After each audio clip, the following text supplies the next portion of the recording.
That's certainly a far different sound than the music I heard as a Kiowa youth.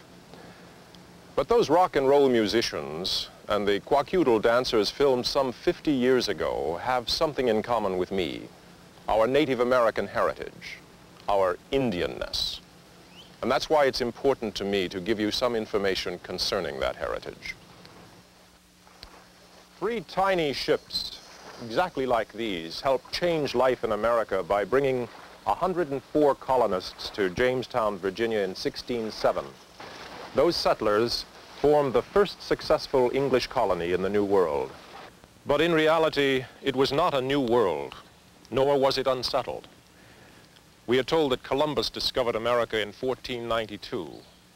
The truth is, Indians discovered America thousands of years before Columbus.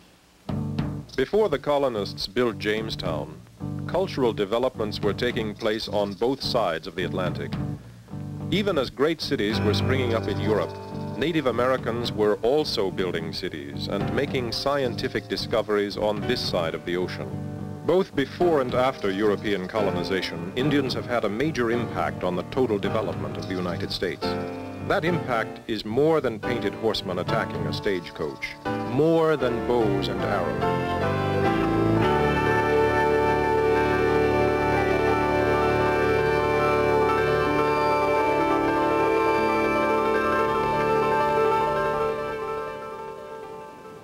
The most profound impact of the American Indian on the development of our nation is reflected in our very form of government. The distinctive political ideals of American life emerged from a rich Indian democratic tradition. That tradition can be traced to documents here in the National Archives. Universal suffrage for women, the pattern of states within a state, the tradition of treating chiefs as servants of the people instead of their masters, the demand that the community respect the diversity of men and their dreams. All of these things were part of the American way of life long before the arrival of Columbus. The first regional democratic governing body in what is now the United States was not the Continental Congress, which met at Independence Hall in Philadelphia. Even the Virginia Colonial Assembly, meeting here in Williamsburg, was a latecomer in the field of representative government. The first was an organization known as the League of Five Nations, or the Iroquois League. It was established sometime prior to 1600 to unite 5 Iroquoian nations in order to solve mutual problems. This Iroquois beaded belt tells the story of the member nations uniting.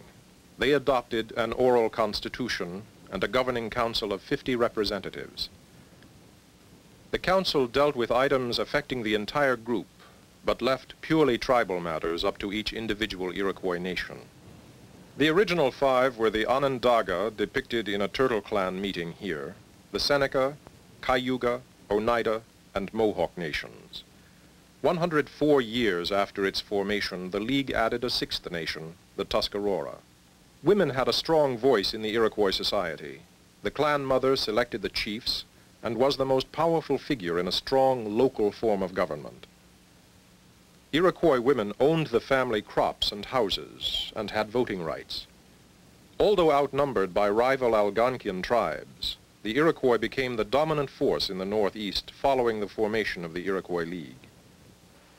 That league continues to operate today. Artist Oren Lyons is a sub-chief in the Turtle Clan in the Onondaga Nation. He teaches Native American studies at Buffalo University. The Onondaga chief says the U.S. governmental ideals can be traced to the Iroquois League.